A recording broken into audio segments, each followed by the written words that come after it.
Anak, oras na pala ng devotional mo. Maya naman na Lord. Medyo busy po ako eh.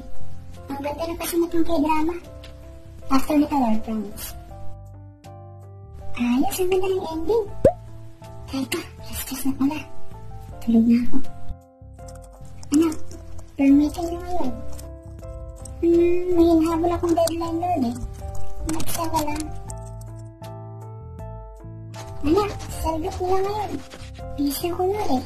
Mag-isa ka lang po, promise. Anak, kala ko ngayon. Punta ka na ng sundahan. Magkakalit ka. Lord, tumawag si boss eh. Hindi naman nag-meet ngayon. Sorry, next time na lang. Sobrang busy lang po talaga. Anak, hindi ko pa nag-pray. Lord, sobrang antok na po ako. Sobrang busy sa work eh. Next time na lang po. Lord, tulungan mo po ako. Pagalingin niyo na po ako. Gusto ko pang mabuhay. Dinhin mo po ang dalangin ko. Anak, sorry ah. Busy ako eh. Next time na lang.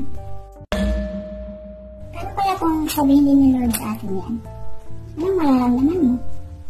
Buti na lang at hindi ganyan si Lord.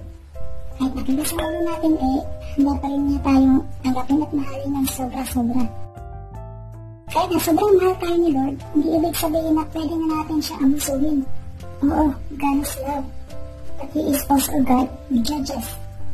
Kaya kahit busy lang tayo, huwag tayo natin kalimutan maglaan na oras Panginoon. Take care and God bless you all.